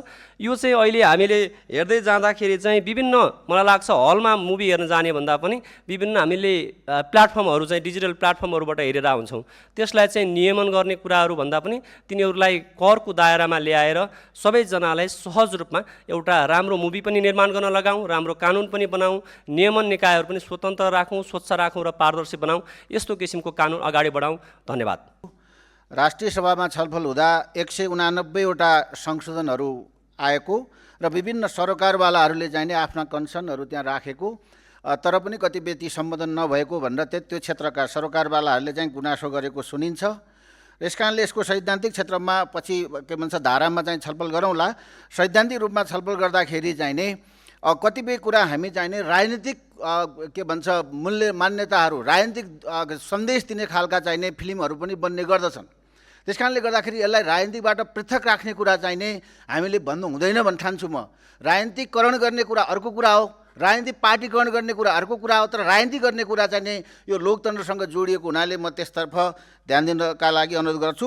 चलचित्र भनेको वर्गीय संरचना, उत्पादन सम्बन्ध, विचारधारा र शक्ति सम्बन्ध प्रतित्व हुने एउटा सशक्त आवाज हो र हुनुपर्दछ। त्यसैले हामी कहाँ धनी र पहुँचवालाहरूलाई सबलताको प्रतीक देखाउने, गरिबहरूलाई अयोग्य भाग्यवादी देखाउने जुन निरुत्साहित गर्ने खालका चाहिँ चलचित्रहरू बनेका छन् र विशेष गरी मध्यम वर्गीय चाहिँ मध्यम वर्गलाई ध्यान दिने गरी बनेका चलचित्रहरू यसको चाहिँ प्रभाव देखिन्छ। र विशेष गरेर पछिल्लो समयमा वादी समूहलाई केन्द्र भागमा राखेर यो चाहिँ निर्माण भएको लाली बजार र त्यसपछि यो बाजेको लौरी लगायतका केही जथे बाटो मुनिको फुल लगायतका केही फिल्महरू चाहिँ नै नेपालका चाहिँ उत्पीडितहरू वादी समुदाय जस्ता चाहिँ समुदायलाई चाहिँ एकदम उनीहरूको गरिबी देखाउने, उनीहरूलाई चाहिँ एकदम त्यो के भन्छ यौन शोषणमा पारिएका समुदाय मात्र हुन् भन्ने अथवा इतिहासको चाहिँ उनीहरूको चाहिँ सम्मान नगर्ने खालका फिल्महरूलाई हामीले चाहिँ नै बन्देज गर्नुपर्दछ र फिल्म अथवा यो चाहिँ विधेयक मार्फत नवउदारवादी दृष्टिकोणलाई हामीले नेपालको संविधानमा चाहिँ को प्रस्तावना भनिएको चाहिँ नै यो समाजवादी विचारधाराबाट निर्देशित गर्नुपर्छ। यो नियमन निकायहरू चाहिँ नै हैन यो समावेशी हुनुपर्दछ अनि त्यसपछि यसको चाहिने जाँच होइन यसको वर्गीकरण गर्नुपर्दछ र त्यसपछि यसलाई चाहिँ एउटा डिजिटल हब बनाएर चाहिँ अगाडि बढ्नुपर्छ भन्ने ठान्छु। यसलाई चाहिँ एउटा आर्थिक सामाजिक प्रगतिशील रूपान्तरणको प्रोजेक्ट बनाउनु पर्दछ, एउटा उद्योगको रूपमा विकास गर्नुपर्छ। यसलाई नवउदारवादी धाराबाट चाहिँ नेपालको मैले अघि भने सांस्कृतिक रूपान्तरण सृजनात्मक हिसाबले अगाडि बढ्ने, यसलाई सफ्ट पावर भनेर जुन नीतिथा कार्यक्रममा पनि आएको छ त्यसको एउटा माध्यम बनाउन सकिन्छ र संहितालाई चाहिँ जोडेर यसलाई चाहिँ आत्मनिर्भर बनाउने, स्थानीय भाषा, स्थानीय संस्कृति, स्थानीय परम्परा, यो संहिताको मर्म र भावना अनुसार अगाडि बढ्नुपर्छ भन्ने लाग्छ। यो कलाकारहरूको चाहिँ सुरक्षाको कुरा अनि के सञ्चारकर्मीहरूको के भन्छ सुरक्षाको कुरालाई चाहिँ हामीले विशेष ध्यान दिनुपर्दछ। म यही कुरा राखेर बिदा हुन्छु। धन्यवाद। मनोरञ्जनको एउटा महत्त्वपूर्ण विषय त हो नै, एउटा चाहिँ मजदुर आन्दोलनले एउटा महत्त्वपूर्ण मान्यता भाष्य स्थापित गर्यो। 8 घण्टा आराम, 8 घण्टा मनोरञ्जन, 8 घण्टा काम र मान्छेलाई चाहिँ मनोरञ्जन प्रदान गर्ने त्यो मान्छेको जीवनको त्यो 33% हिस्सा यो क्षेत्रले सबभन्दा बढी प्रदान गर्छ भन्ने लाग्छ मलाई। त्यस कारण एउटा महत्त्वपूर्ण माध्यम हो, मनोरञ्जनको एउटा महत्त्वपूर्ण माध्यम हो र मान्छेलाई चाहिँ मान्छे बनाउने चाहिँ एउटा महत्त्वपूर्ण चिज हो। त्यस कारणले पनि यो हाम्रो समाजका लागि, हामीका लागि धेरै आवश्यक छ, यसको धेरै महत्त्व छ। त्यति मात्र होइन, यसले सामाजिक चेतना फैलाउने, शिक्षा फैलाउने र यसका लागि जति धेरै योगदान गर्नुभयो अहिलेसम्म हाम्रा कलाकारज्यूहरूले, चलचित्र क्षेत्रमा लाग्ने महानुभावहरूले, म उहाँहरूलाई सम्झिन चाहन्छु, धन्यवाद भन्न चाहन्छु। र अब यसलाई एउटा व्यवस्थित कानुन बनाएर 2026 सालदेखि अहिलेसम्म जुन कानुनले काम गरिरहेको छ यसलाई बेला बेलामा संशोधन त हुँदै आयो होला, तर व्यवस्थित ढङ्गले यसलाई कानुन बनाएर अगाडि बढाउनुका निमित्त जुन प्रयास भएको छ सकारात्मक छ। र यसलाई बढीभन्दा बढी कलाकारमुखी, बढीभन्दा बढी कलाकारहरूको चाहिँ चेतनालाई, कलाकारहरूको क्षमतालाई, कलाकारहरूको चाहिँ योग्यतालाई अभिमुखीकरण गर्ने, प्रकट गर्ने गरिकनको यो विधेयक बनाउनु पर्दछ। र मैले धेरै विषयहरू यहाँ टिपेर ल्याएको थिएँ, तर त्यो सबै अहिले सम्भव छैन। संशोधनका बेलामा पनि, म संशोधनका क्रममा पनि धेरै कुरा म राख्ने नै छु। र अन्तिममा यो चाहिँ विधेयकले धेरै कुराहरू समेटेको छ। केही विषयहरू जस्तो श्रेणी र टिकट दरका सन्दर्भमा, बोर्डको गठनका सन्दर्भमा, अभिव्यक्ति स्वतन्त्रता र सेन्सरसिप, त्यसमा चाहिँ चलचित्रमाथि कसरी नियन्त्रण गर्ने, नियन्त्रण के हुने, सेन्सर बोर्डको अधिकार सीमित वा पारदर्शी हुनुपर्छ कि हुँदैन, अनि कलाकार र निर्देशकको सृजनात्मक स्वतन्त्रताको संरक्षण कसरी गर्ने। 2, डिजिटल प्लेटफर्म र OTT नियमन सम्बन्धीमा युट्युब, नेटफ्लिक्स, एमाजोन प्राइम जस्ता डिजिटल माध्यमका नेपाली सामग्रीको व्यवस्थापन कसरी गर्ने, अनलाइन रिलिज भएका फिल्मको दर्ता, कर र नियमन कसरी गर्ने, सङ्घीय संरचना अनुसार अधिकार बाँडफाँड प्रष्ट हुनुपर्छ। त्यसै गरी सङ्घ, प्रदेश र स्थानीय तहको भूमिका के भनेर प्रष्ट हुनुपर्छ। चलचित्र छायाङ्कन अनुमति कर तथा हल सञ्चालनको अधिकार कसलाई दिने, यो कुरा पनि प्रष्ट हुनुपर्छ। 4, उद्योगको संरक्षण र प्रवर्धन, नेपाली चलचित्रलाई विदेशी फिल्मसँग प्रतिस्पर्धा बनाउन अनुदान, कर र छुटको प्रोत्साहन दिनुपर्छ। ग्रामीण क्षेत्रमा हल विस्तार र फिल्म शिक्षाको विकास गरिनुपर्छ। कपिराइटको र पाइरेसी नियन्त्रण पनि गर्नुपर्छ। त्यसै गरी चलचित्र कर्मीको श्रम अधिकार सुरक्षित हुनुपर्छ। फिल्म वर्गीकरण प्रणाली अन्तर्गत उमेर समूह अनुसार फिल्म वर्गीकरण गरिनुपर्छ। बालबालिकामा असर पर्ने सामग्रीको नियन्त्रण गर्नुपर्छ। त्यसै गरी विदेशी चलचित्र र संस्कृतिमा प्रभाव अन्तर्गत विदेशी फिल्म प्रदर्शनमा कोटा वा कर नीति आवश्यक छ या छैन विचाराधीन मुद्दा हो। नेपाली भाषा, संस्कृति र पहिचानको संरक्षण गर्ने खालको विषय पनि उठान गर्न बाँकी छ। त्यस्तै लगानीमा पारदर्शिता चाहेको छु। चलचित्र क्षेत्रमा वैदेशिक लगानीको सीमा निर्धारण कसरी गर्ने, अनि कालो धन रोक्ने व्यवस्था र लगानी पारदर्शिता सुरक्षित कसरी गर्ने। 10, महिला, दलित, जनजाति तथा समावेशिता अन्तर्गत पनि केही बुँदा राखेको छु। चलचित्र क्षेत्रमा समावेशिताको प्रतिनिधित्व कसरी सुनिश्चित गर्ने, लैङ्गिक हिंसा, विभेद र शोषण विरुद्धको कानुनमा प्रतिबन्ध कसरी लगाउने। 11, फिल्म विकास बोर्डको संरचना, बोर्ड स्वतन्त्र र पेशागत हुनुपर्ने कि सरकारी नियन्त्रणमा हुनुपर्छ, यसमा स्पष्टता जरुरी छ। त्यसै गरी नियुक्ति प्रक्रिया पारदर्शी बनाउने के गर्नु पर्ला। 12, नयाँ प्रविधि र AI प्रयोग जुन हुँदै आएको छ त्यसमा चाहिँ नि AI generated content, deep fake, virtual actors सम्बन्धी नीति। सूर्यजन्य पदार्थको सेवन विश्वव्यापी रूपमा रोकथाम गर्न सकिने रोग तथा मृत्युको प्रमुख कारणमध्ये एक हो। हाल विश्वभर प्रत्येक वर्ष करिब 70 लाख मानिसको मृत्यु श्रुतिजन्य पदार्थको सेवनका कारण हुने गरेको छ र यो सङ्ख्या सन् 2030 सम्म अझ बढ्ने अनुमान गरिएको छ।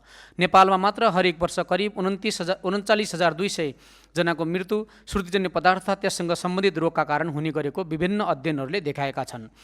विशेष गरी किशोर किशोरी तथा युवावस्थामा धुम्रपानको प्रभाव बढ्दै जानु आजको गम्भीर जनस्वास्थ्य चुनौती हो। चलचित्र, web series, OTT platforms, social media तथा अन्य दृश्य श्रव्य माध्यममा देखाइने धुम्रपान तथा भेपिङ सम्बन्धी दृश्यहरूले युवाहरूमा त्यसप्रति आकर्षण र प्रयोगको सम्भावना बढाउने प्रमाणित भएको छ। सम्मानीय सभामुख महोदय, नेपालले जनस्वास्थ्य सेवा ऐन 2075 र श्रुतिजन्य पदार्थ नियन्त्रण तथा नियमन गर्ने ऐन 2068 मार्फत श्रुतिजन्य पदार्थको प्रयोग, विज्ञापन र प्रवर्धनमा कडा नियन्त्रण गर्ने नीति लिएको छ। तर विडम्बना के छ भने पछिल्ला वर्षहरूमा नेपाली फिल्म र म्युजिक भिडियोहरूमा जथाभावी धुम्रपानका दृश्य देखाउने प्रवृत्ति बढ्दो छ। जस्तै श्रुति मार्दा मार्दै गयो जीवन।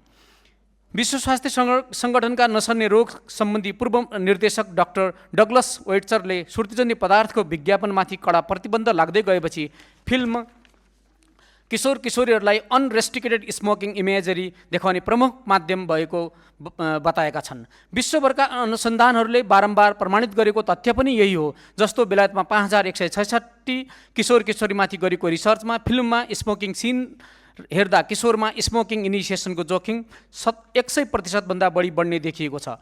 नियमित धुम्रपान गर्ने जोखिम पनि 68% बढ्ने देखिएको छ। नर्वेमा गरिएको अर्को एक अध्ययनले किशोर किशोरीहरूमा फिल्मका कारण कुल पिपल स्मोक दृष्टिको विकास भइरहेको छ। फिल्ममा स्मोकिङ सिन्स हरेक किशोर किशोरले धुम्रपान ट्राई गर्ने सम्भावना 3 गुणासम्म बढी हुने पनि उक्त अध्ययनले देखाएको छ। WHO को स्मोक फ्री मुभिज प्रतिवेदनले WHO framework convention on tobacco कन्ट्रोलको धारा 13 को मार्गनिर्देशन अनुसार केही नीति र उपायहरू सिफारिस गरेको छ। त्यसअनुसार विधेयक संशोधन गर्दै कानुन निर्माण गर्न अनुरोध गर्दछौँ। सम्मानीय सभामुख महोदय, चलचित्र, वेब सिरिज, ओटिटी तथा अन्य श्रव्य दृश्य सामग्रीमा श्रुतिजन्य पदार्थका दृश्यहरूलाई निरुत्साहित तथा नियमन गर्ने स्पष्ट कानुनी व्यवस्था गरियोस्। श्रुतिजन्य पदार्थ तथा मदिराका ब्रान्डहरूको प्रत्यक्ष वा अप्रत्यक्ष प्रचार प्रसार निषेध गर्ने प्रावधान राखियोस्। धुम्रपान वा मदिराजन्य दृश्य भएका सामग्री प्रदर्शन गर्न अघि कम्तीमा 2 मिनटको जनचेतनामूलक स्वास्थ्य सन्देश अनिवार्य रूपमा प्रदर्शन गर्ने व्यवस्था गरियोस्। यस्ता दृश्य समावेश भएका चलचित्रमा उमेर वर्गीकरण एज रेटिङ अनिवार्य गरियोस्।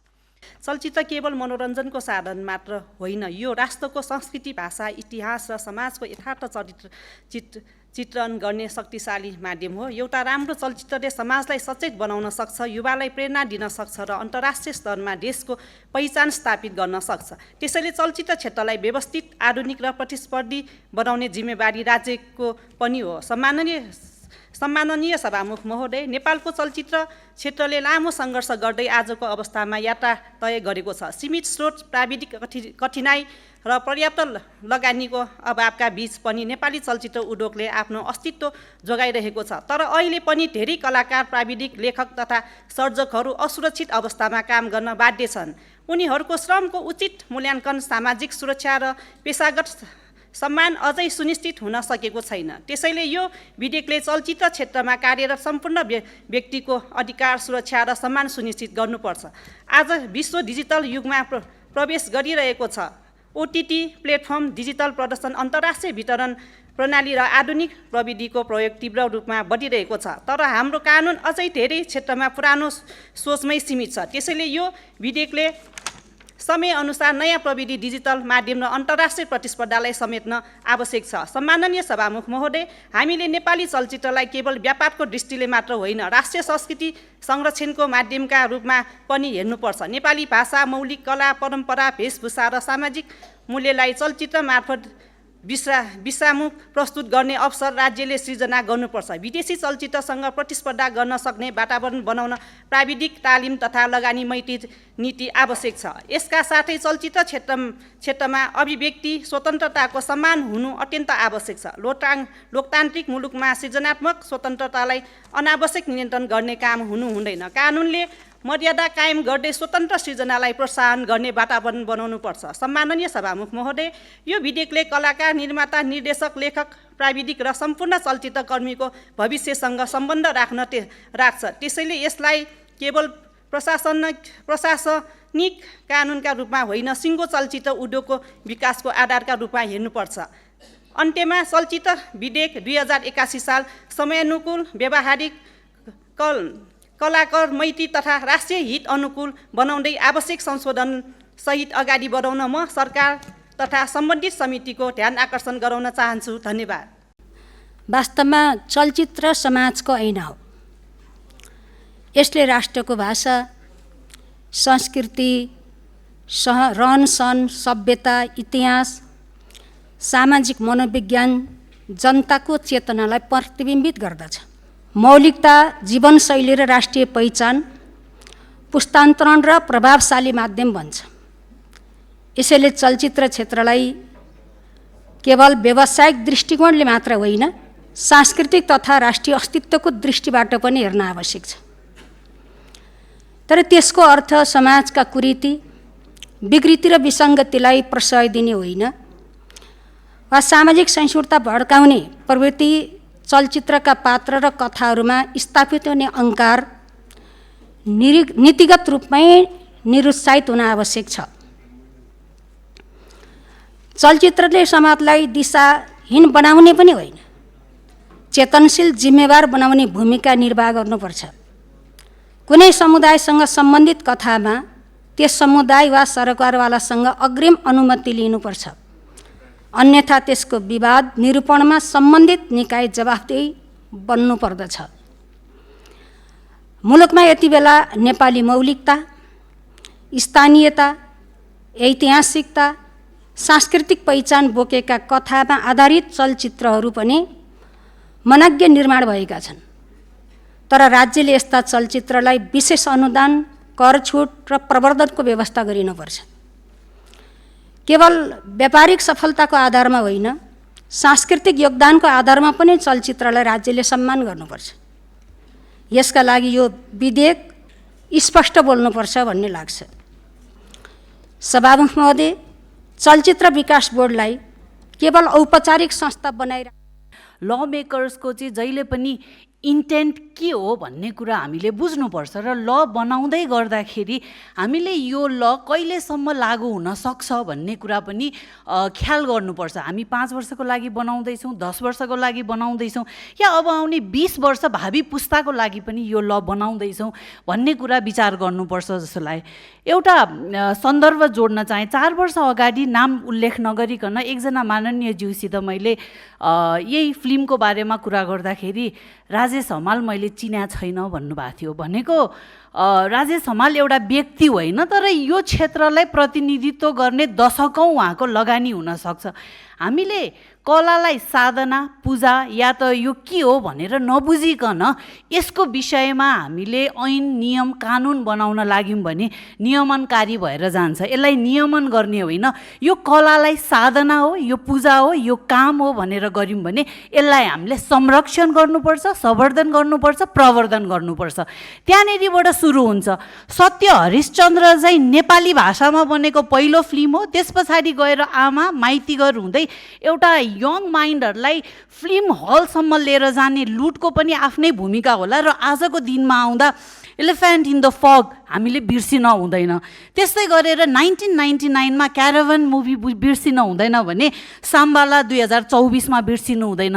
यिनीहरूले नेपाल र नेपालीलाई मात्र चिनाएको छैन, नेपाललाई पर्यटनसँग पनि जोडेको छ। सो चलचित्रलाई पहिला एउटा ठुलो उद्योग भनेर हामीले बुझ्न जरुरी छ। यो एउटा ठुलो सम्भावना बोकेको उद्योग हो भने यसको ठ्याक्कै कहाँनिर चाहिँ जोडिन्छ त भन्दा पर्यटन उद्योगसित गएर जोडिन्छ। भारतबाट पनि आएर एभरेस्ट बेस क्याम्पमा बसेर केही मुभीहरू पनि बनेका छन्। त्यस्तै गरेर आन्तरिक पर्यटनमा पनि यसले ठुलो टेवा दिएको छ। केही मुभीहरू नेपालमै बने, जसले गर्दाखेरि मनाङ मुस्ताङदेखि लिएर 5 थरलाई पनि यति हाइलाइट गरिदिएको छ कि साधुटार मान्छेले बिर्सेला, तर पटक पटक मुभीमा देखेकै कारणले साधुटार अहिले पर्यटकीय स्थल बनेको छ। भनिसके पछाडि हामीले चलचित्रलाई अनि चलचित्रमा अर्को विषय चाहिँ हामीले कसरी पनि लिनुपर्छ भने सुर्तीजन्य पदार्थलाई हामीले एउटा चाहिँ ट्याक्स हाई गर्नुपर्छ भनिरहेछौँ, तर अर्को यो क्षेत्रमा लार्जर देन लाइफमा पनि देखाउनु भएन। र 77वटै जिल्ला चाहिँ फिल्म सिटीको रूपमा विकसित हुन सक्छ। यो सम्भावनालाई पनि हामीले हेर्न पर्यो र यी सबै विषयलाई हेरियो भने मात्र हामीले चलचित्रलाई कसरी। माननीय सदस्यहरू, अब यो छलफल यहीँ समाप्त हुन्छ।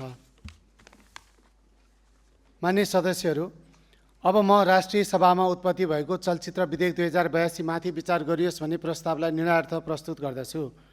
यो प्रस्तावको पक्षमा हुने मान्य सदस्यहरूले हुन्छ भन्नुहोला र यसको विपक्षमा हुने मान्य सदस्यहरूले हुन्न भन्नुहोला। यो प्रस्तावको पक्षमा हुने मान्य सदस्यहरूले हुन्छ भन्नुहोस्। यसको विपक्षमा हुने मान्य सदस्यहरूले हुन्न भन्नुहोस्। हुन्न भन्ने आवाज सुनिएन, तसर्थ राष्ट्रिय सभामा उत्पत्ति भएको चलचित्र विधेयक 2082 माथि विचार गरियोस् भन्ने प्रस्ताव सर्वसम्मतिले स्वीकृत भएको घोषणा गर्दछु। राष्ट्रिय सभामा उत्पत्ति भएको चलचित्र विधेयक 2082 माथि प्रतिनिधि सभा नियमावली 2079 को नियम 112 बमोजिम संशोधन पेश गर्न चाहनुहुने मान्य सदस्यहरूले विधेयक शाखा प्रतिनिधि सभा सङ्घीय संसद सचिवालय सिंहदरबारमा दिन सक्नुहुनेछ। मान्य सदस्यहरू, अब माननीय सूचना तथा सञ्चार मन्त्री डाक्टर विक्रम तिमिल सिन्हालाई छलफलमा उठेका प्रश्नहरूको जवाफ दिन अनुमति दिन्छु। यो विधेयकको नामले नै राष्ट्रिय सभामा उत्पत्ति भएको, यहाँबाटै यहाँहरूले जानकारी पाइसक्नुभयो कि यो विधेयक राष्ट्रिय सभाबाट सोझै प्रतिनिधि सभामा आएको हो। यसमा अहिलेको सरकार एउटा अविच्छिन्न प्रक्रियाको हिसाबले जिम्मेवार छ। त्योभन्दा बाहेक अहिलेको सरकारले यसमा आफ्नो केही पनि इनपुट राख्न पाएको छैन। तर आजको सम्मानित सदनमा तपाईँ सम्पूर्ण मान्य सदस्यहरूले उठाउनु भएको सवाल हामीले गम्भीरतापूर्वक लिएका छौँ। मैले अनौपचारिक रूपमा पनि म यो मन्त्रालयमा आएपछि विभिन्न चलचित्रसँग सम्बन्धित व्यक्तित्वहरूलाई भेट्दा मेरो पहल अथवा उहाँको पहलमा यस विधेयकमाथि धेरै विषयहरूमा ध्यानाकर्षण भएको छ। आज जसरी मान्यज्यूहरूले विभिन्न विषय र प्रसङ्गहरू उठाउनुभयो, यो विधेयक अहिलेको समयअनुसार भयो कि भएन, आजको चलचित्रको क्षेत्रले के खोजिरहेको छ, सरकार र सदनबाट के अपेक्षा गरेको छ, अब चलचित्र कस्तो बन्नुपर्छ, चलचित्रप्रतिको बुझाइ कस्तो हुनुपर्छ र यति लामो समयपछि यो क्षेत्रले 57 वर्ष मान्यज्यूहरूले नै भन्नुभयो पर्खिसकेपछिको जुन एउटा लिगल रिफर्ममा हामी जाँदैछौँ, त्यसले सम्बोधन गर्नुपर्ने विषयहरू के हो। सबभन्दा ठुलो कुरो, संसद एउटा सार्वभौम जनताहरूको प्रतिनिधि, हामी सम्पूर्ण एउटा फिल्म क्षेत्रको पनि प्रतिनिधित्व गर्ने व्यक्तित्वहरू पनि यहाँ छौँ। त्यो हिसाबले सरकारको रोल हुँदाखेरि आएका प्रश्नहरूलाई कन्स्ट्रक्टिभली क्रिटिकल्ली लिएर कहाँ कसरी यो विधेयकलाई बलियो बनाउन सकिन्छ, समय सापेक्ष बनाउन सकिन्छ, आधुनिक बनाउन सकिन्छ र यो क्षेत्रलाई नै उचाल्ने खालको अहिलेको हाम्रो शासन व्यवस्था, अहिलेको समय, अहिलेको विश्व परिवेश सबैलाई ध्यानमा राखेर यसलाई अगाडि बढाउने हामीसँग समय पनि छ, त्यो स्पेस पनि छ। सरकारको तर्फबाट यहाँ उठेका सबै प्रश्नहरूको जवाफ दिने भन्दा पनि यो आधारमा कि यसमा प्रत्यक्ष रूपमा हामी इन्भल्भ भएर यो विधेयक तयार नभएको कारणले गर्दाखेरि यो कारणले गर्दाखेरि यो प्रोभिजन आएको हो भन्न सरकारले सक्ने स्थिति भएन। राष्ट्रिय सभाबाट आएको विधेयक यो स्वरूपमा आएको हो भन्ने यहाँलाई जानकारी छ। तर हामी जनताको प्रतिनिधित्व गर्ने व्यक्तित्वहरूको यो सार्वभौम अब संसदले नै त्यो जनता र फिल्म क्षेत्रका एक्सपर्ट्स विज्ञहरूको ओपिनियनलाई हामी मार्फत प्रतिबिम्बित गरेर यो विधेयकलाई चाहिँ बलियो बनाएर चाहिँ अगाडि बढाउनु पर्छ भन्ने मेरो धारणा रहेको छ। अब यो परिभाषाका कुरादेखि लिएर दायराका कुरादेखि लिएर करसम्मका कुराहरूसँगै यी विधि यी विषयहरूमा कसरी चाहिँ हामीले काम गर्न सक्छौँ भन्ने बारेमा यहाँहरूले उठाउनुभएका प्रश्नहरू हरेकलाई मैले टिपोट गरेको छु। म मन्त्रालयमा पनि यसको तयारी गर्नेछु। सरकारलाई जहाँनेर स्पेस छ, सरकारको प्रतिनिधिको रूपमा जुन विधिबाट, जुन ठाउँबाट चाहिँ यो विधेयकलाई बलियो बनाउन त्यो च्यानल प्राप्त हुन्छ, त्यसमा चाहिँ गम्भीरतापूर्वक काम गर्ने सरकारको तर्फबाट म प्रतिबद्धता व्यक्त गर्न चाहन्छु। फेरि पनि यहाँको प्रश्नहरूको लागि, अध्ययनको लागि, सम्पूर्ण फिडब्याकको लागि म हार्दिक आभार प्रकट गर्न चाहन्छु। धन्यवाद। नमस्कार।